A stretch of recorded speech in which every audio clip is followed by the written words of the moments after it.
Hi guys, I'm October, but you can call me Toby.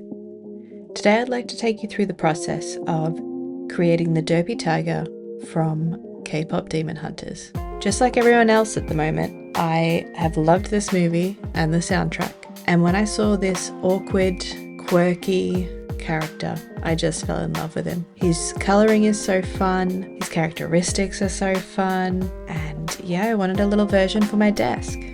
To get started with this project, I grabbed as many reference images as I could sort of find to show his whole body.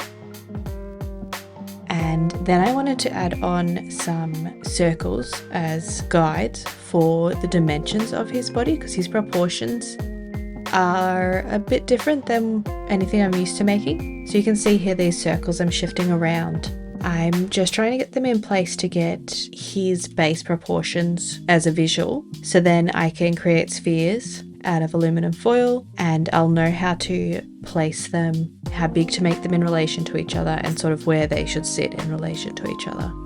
Once I had those circles down though, I realised I could not see his patterns and his colours and things, so I duplicated that image, just shifted everything else around until I was happy, and then I moved on with the project.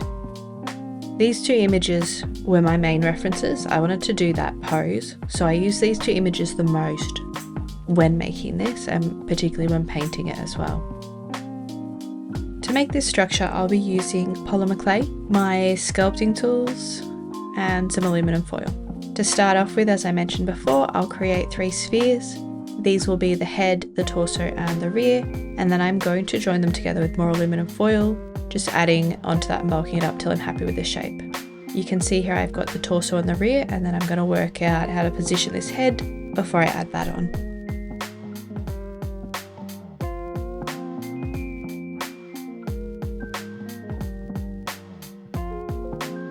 Now that I'm happy with the overall shape, I'm going to add a thin layer of polymer clay. I'm not concerned at this stage with getting it really smooth. I just want to get some clay on there so I can pop it in the oven and have a nice firm surface to add bulk to and to keep working on. Now it's out of the oven, it's nice and firm, so I'm going to continue to bulk this up.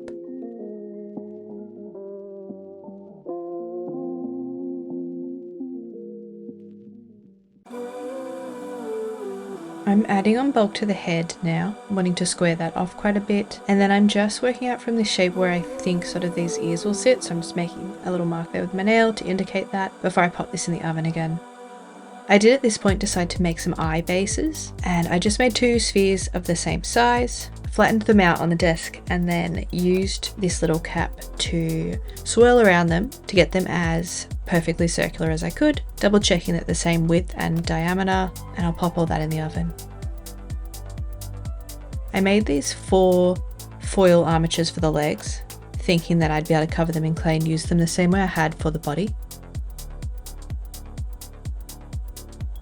But unfortunately, as you can see here, they were way too thick and I was not going to be able to adhere them how I needed to. So I had to make the legs completely out of clay. And this was interesting to say the least. It would have gone a lot easier if I had have thought about adding the armatures on earlier, or using perhaps like a wire frame to start with and then adding foil to that like I mentioned earlier. But as it was, I had to make these fully out of clay. So you'll see this process sped through here. I was mainly focused on getting just the basic shape of these legs onto the body at this point, in the as close as I could get at right positions, so that I would be able to adjust and bulk these out later. So they look very spindly, very fragile, and that's because they are. Particularly with these back legs, you'll see I have to add clay onto them to thicken them up before I can actually bake this again, simply because every time I stood this up, all of the legs were squishing down or changing position because of the weight of the body.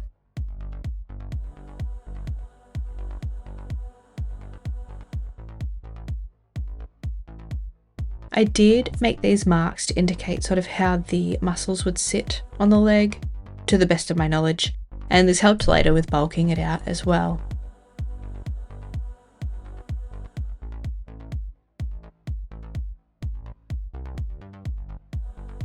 Moving on to painting these eye bases. I was going to use this palette from the Ichika project to work on, but realized it was just a bit too messy. But painting these eye bases gave me a lot of trouble. For some reason, this gradient just wasn't working, and I do wish I had have used my newer paints at this early stage, because these paints are a bit dry, they're very thick, and I think that really inhibited me getting a smooth finish and a nice smooth gradient of the colours too.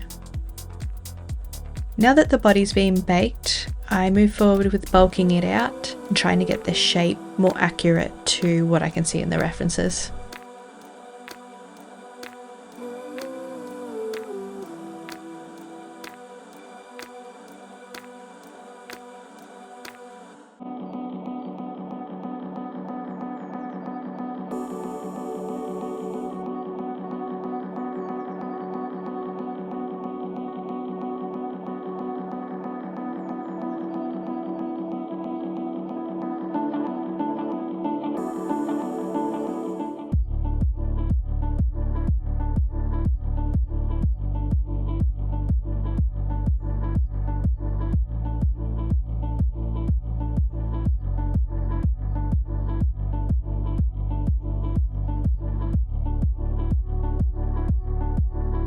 Moving on to creating a tail. Again, probably should have done this way back at the foil stage, but I create a foil armature, cover it in a thin layer of clay, and then I'm going to use this toothbrush to create a fur texture, and I'm going to do that on the backs of the legs, any places that the tail will make it hard to access later, and I'm just adding that on with clay.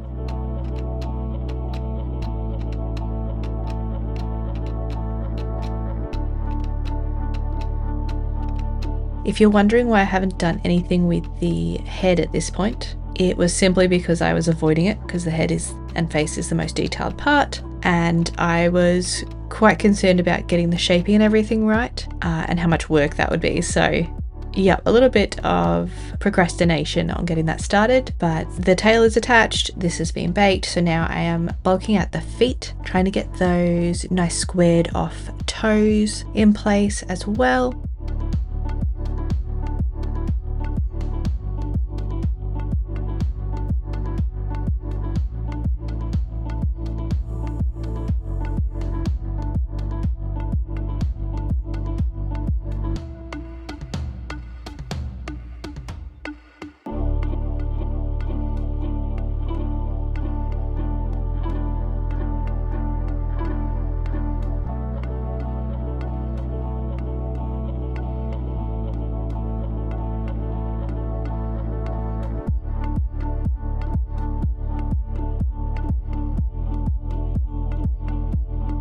One of the features on the Derpy Tiger that I loved was what to me looked like influences from snow leopards. So with the really thick, long tail, these really, like most tigers have it too, and lions and big cats and things, but these really squared off, big, thick paws. And here I decided that why not, I should add toe beans. We don't really see the underside of the paws at any point, but Derp's gotta have toe beans for sure. So I made some little hollows, made some little spheres, added those in.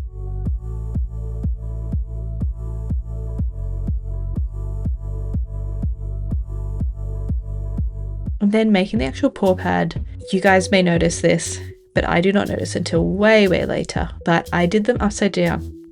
They're meant to go the other way, and even while I was putting them on, I was thinking, oh, this feels really wrong, and if I'd have taken 2 seconds to look at my cat's paws or any reference, I would have clicked that I was putting these on the wrong way around, but I didn't, and for some reason I had in my head that this was the right way around at this point, so ahead I go with applying them backwards.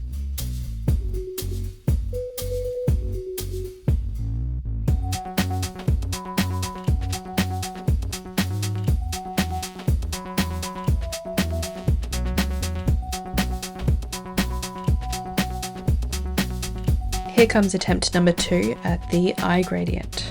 So this doesn't get much better until I do some final work on it when it's in the face later, but I just wanted to get the red, orange, yellow gradient happening before I had to put these on the head, and this was sort of the last thing I could procrastinate on before doing the face shaping. So I was like, at this point I just have to get some colour on here till I'm happy enough with it to move forward, which is about all I achieved. I was not particularly happy with this, Perhaps I should have remade the bases or sanded them back or something. But that first layer of paint made it really thick, really obvious paint strokes, and it just impeded the process moving forward.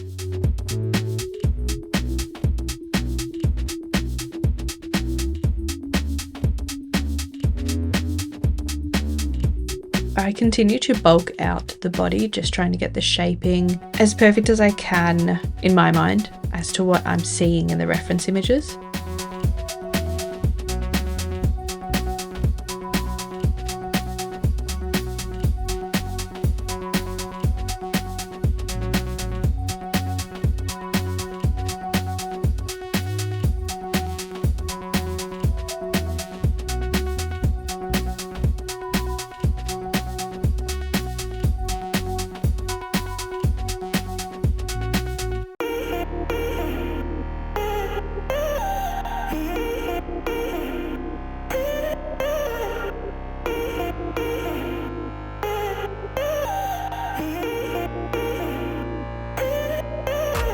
Finally moving on to shaping out this head some more. I wanted to use foil so that it wouldn't be too heavy, and it did end up being quite heavy regardless, because I did need to use more clay. So I wish at this point that I had have done the armature, like the initial foil, a bit differently shaped.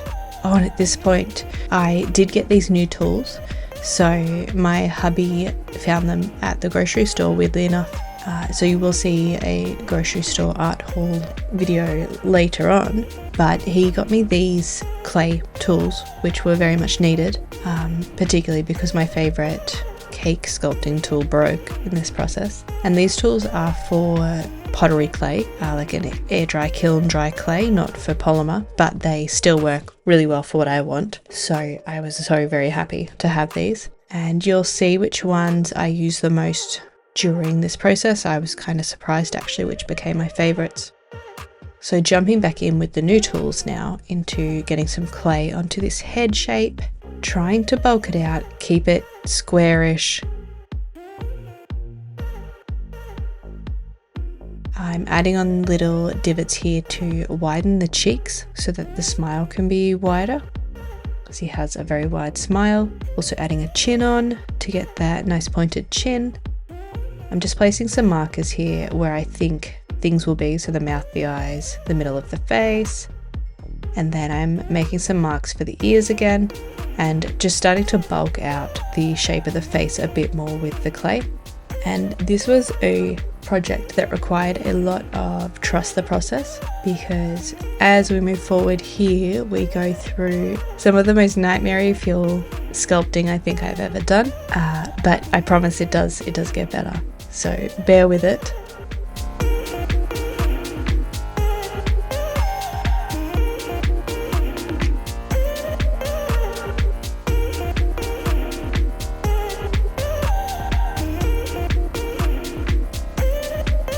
Now we have it looking like something from Poppy Playtime, that horror game if anyone's familiar. But at this point I had like that base shape sort of happening, the eyes were in place, the mouth shape was starting to come in. So I popped on some little ears and wanted to get the nose structure, or the snout I suppose, structure happening before I popped this back in the oven again.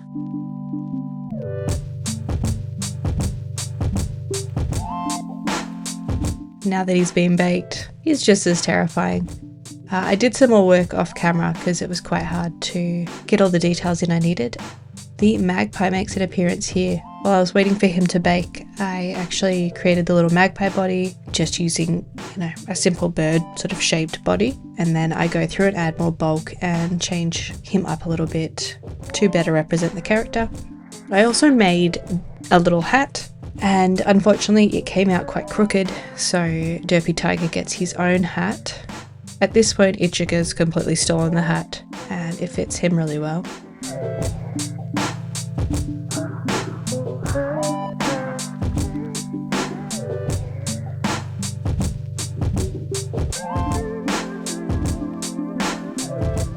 And the tail actually broke off at this point, which works out for the best because I had to do all of the fur texture, and a lot of the face detailing required me to have the tiger up, so I think the tail was just bound to kind of snap off at some point. Moving back to the magpie, getting some more texture on there before I pop all this in the oven again.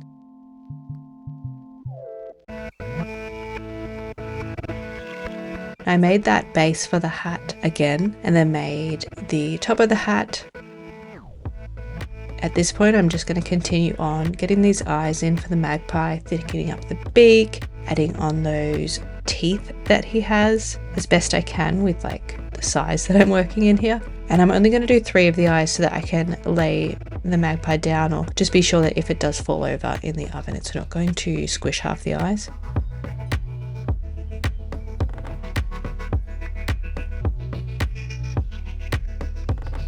So you can see 3 eyes in. I've got to do the other 3 still, add some more texture on. This hat's looking great, and I've got some more fur texture happening on the tiger. That was using the toothbrush.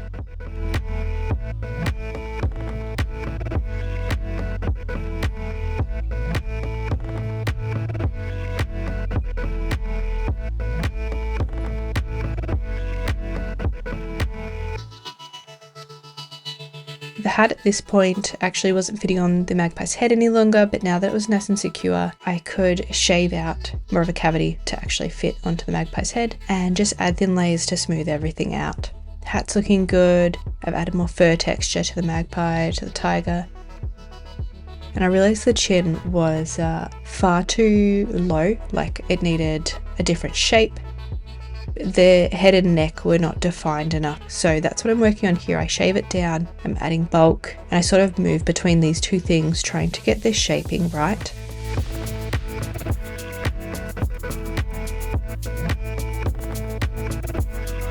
While I am baking that again, I work on the hat.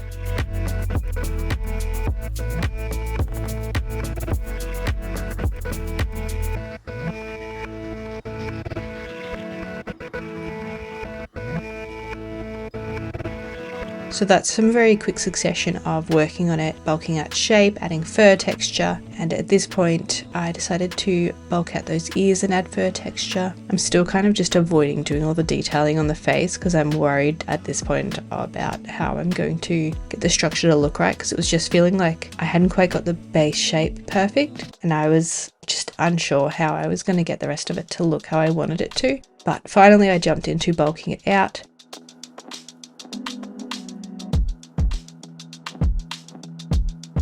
And I added fur texture to the face using this, cannot think what this is called, like a little skewer like tool to add more detailed fur texture completely over the face. At this point the rest of the body has been textured mainly using the brush, which is a much softer texturing. I was really worried that using the brush on the face would disfigure it because you have to press fairly firmly. I was worried about losing all this shape that I had worked so hard to build up.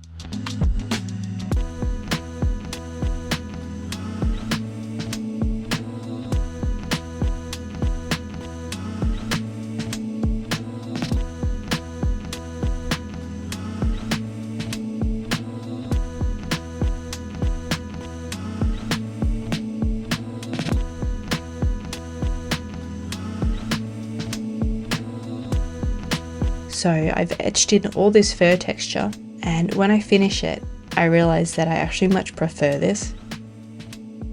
And it doesn't blend that well with the rest, I didn't think. So see, I love the face texture, but I'm not loving the rest of the fur texture. And I end up completely redoing the whole body texture, but we'll see that in a minute. Here I am shaving down teeth, shaving down the holes I've made for teeth so that I can start to put them in. I made the teeth separately. I only end up using these 2. These aren't the canines, I don't know what these would be called, these teeth.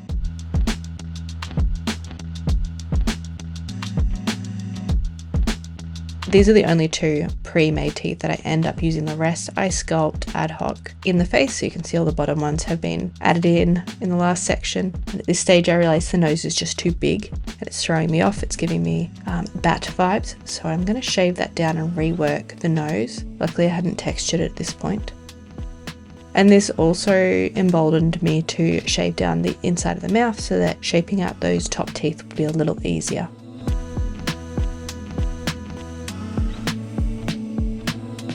So I'm fixing the shape of the nose here and just relayering fur texture over that.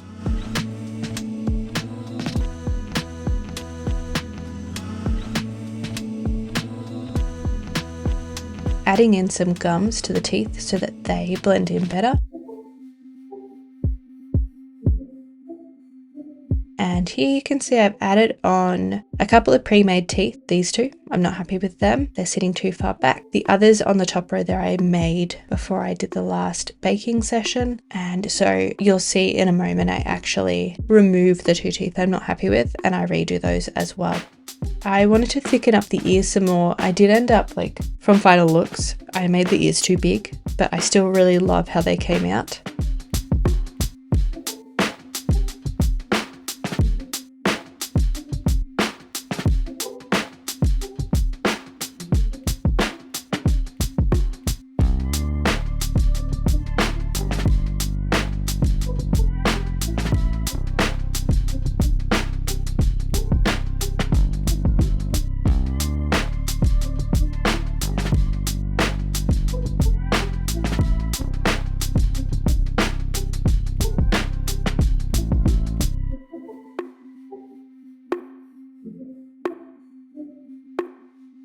Now it's time for me to work out how to add this tail on a bit more securely, and so I decided that I would drill into the body and the tail and just use something to anchor them together since I don't have any glues that I can put in the oven. And yeah, my camera actually died while I was doing all of this, did not realize. So during my camera being dead, I think there was like a couple of hours in there where I completely recovered the body in clay, did all of the fur texturing, and I baked it. And so now we're at this point where you can see I'm removing and then adding on these two teeth again so that they look a bit more cohesive.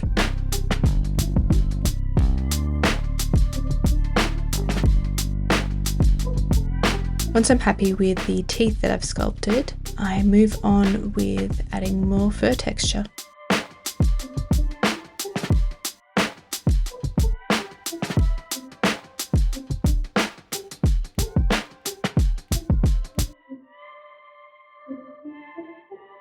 Tails all done, so I'm going to add on these face details. These are just like the lips and the rims around the eyes, and I tidy up the nose because I wasn't quite happy with how that turned out at this stage, so I'm just going to tidy that up while I have a chance at this point.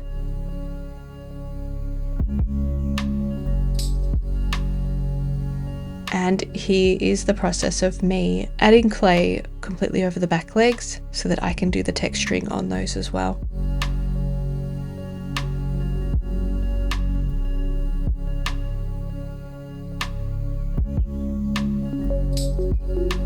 You can see the little bit of foil that I'm going to use to anchor the body to the tail. It's a very condensed little roll of foil, so it doesn't look like much, but it is stronger than it looks, and it fits perfectly in the hole that I've made in the body and in the tail. So it's going to be my anchor between the two.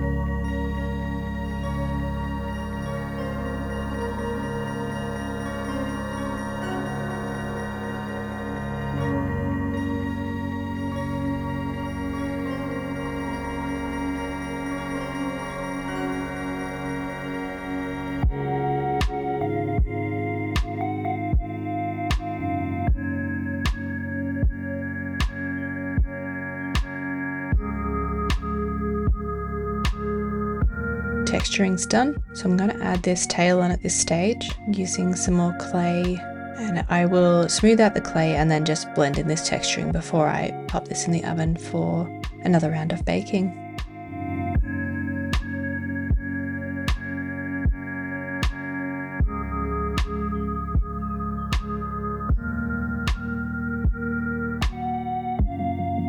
This will be the last round of baking. Here is the finished sculpture. So we've got magpie hats and the tiger, all that lovely texture, those face details, the inside of the mouth. I don't think I even showed it, but I did actually create a tongue and texture that as well. And he's got his toe beans on the bottom there. So now that I'm finally finished with the sculpting and I'm so happy with this, it's time to start painting. I will mainly be using black, white and this cobalt blue to create my colours for the tiger. I add in a neon sort of green later to help me get those stripes. Covering him in this base blue, I go back and forth between painting the tiger and the magpie depending on what's dry. Magpie got grey and black before I did white over the top. And this pink for the tiger, I did mix in a touch of cobalt to the red and white just to make sure that I was hitting on that slight purple tone that he has with it. You can see there that neon green, adding that in to get these stripes on. So I've just placed out the stripes quite messily on the tiger.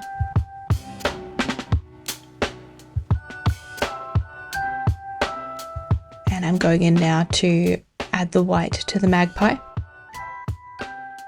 Adding his details on, the amount of layers of yellow paint it took to get his eyes yellow. I should have done the eyes yellow from the start and then done the black around them rather than the other way.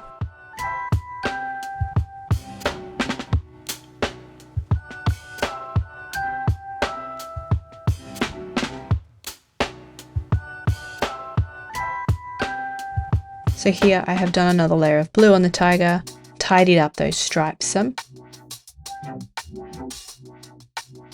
And moving back to magpie, just to work on some highlights in the eyes, highlighting the teeth on the beak as well. I did that in white to start with. I wasn't happy with how it looked, so I mixed up this dark blue. This blue will eventually get darker as well, because a highlight color for black is often a really dark blue. And I'm just adding his little lights in his eyes. I love this stage. It always brings a character to life when you add the eye shines in.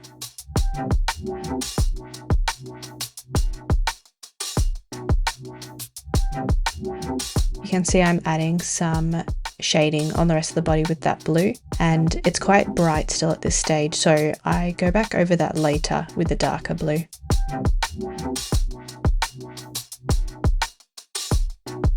The hats were just painted black, but I did use the same blue for highlights or spots where I thought light would hit. And also on the little hat, I used the blue to completely do the band around it, just to add a point of difference on it. Coming back to the tiger, mixed up another version of the colour for the stripes, this sort of like bluey green tone, and continued shaping them in and getting them where I wanted them. I started working on the ones around the face too. I was very nervous to do the ones around the face because there was so much room for error with the face at this stage. Like, I was so happy with how I'd gotten it sculpted that I was a little scared to add the paint.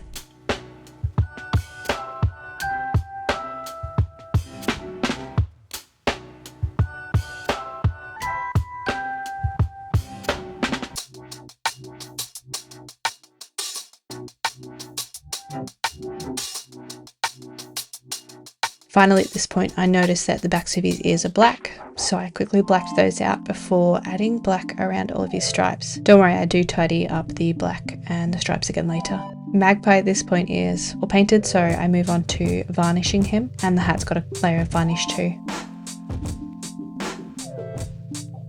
Here I am tidying up the stripes. I've already tidied up the inside of the stripes with another layer of that bluey green tone, and now I'm coming back in to darken up the base blue and tidy up the stripes all in one round. This took a few layers before I had it even, and I was happy with the coats.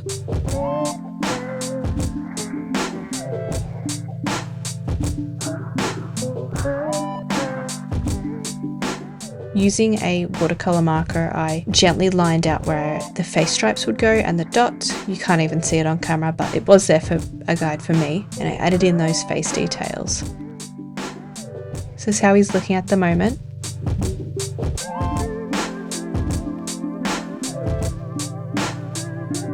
And this is where I noticed that he had some more little black stripes along his chin, so I'm going to add those in now. I did some work off camera for the eyes, and I'll go through later the process of the eyes, but at this stage I wanted to give him a little more dimension. He was feeling a bit flat, so I mixed up several different variations of the blue, some lighter, some darker, and I just start adding in with the lighter ones the points where the light would hit if it was coming from a sort of front on direction. I love this stage. I love adding dimension to things with just lighter and darker versions of the colours I'm using. It's really fun.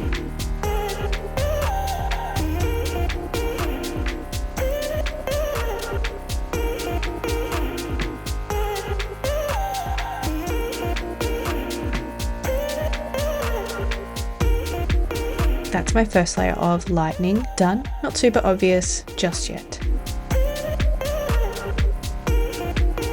At this stage, I've done a few more layers. It's much more obvious. I also added some lighter color to his chest and stomach, and I added in those spots as well. At this stage, I'm doing a bit more dimension with some lighter colors. I come back in with a darker color as well to darken up some sections.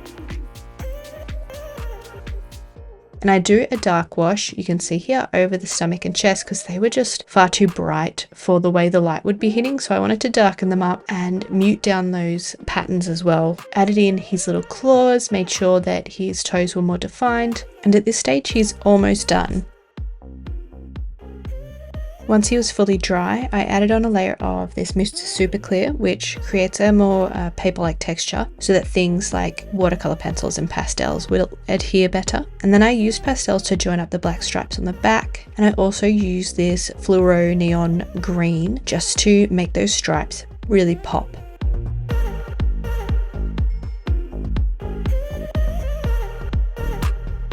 Now let me take you through the journey of these eyes. So once I had them in the face, I just worked on getting the colors right. I actually ended up having to white it out fully and start again. And then I got to this point where I had the red, orange quite clearly defined, the yellow defined, and that dark red defined. And I thought, let me pop some pupils in and get some shape happening. And then all of this more or less happened off camera, where I just spent, I think it was a good couple hours getting the red, orange, yellow gradient happening and the ratios of those colors right, or to a point I was happy with. I added in the green line he has around his pupil, as well as the pupils and the sort of bluey highlights he has going on, before adding in his eye shines. And then I went over everything with these fine yellow lines on the outsides. I think it just adds a little more dimension to the eyes. It wasn't necessary, but it's something I have enjoyed doing in other creations I've made where I've painted in the eyes, and I wanted to add it onto him, and I love it in the end. I really think it adds to him.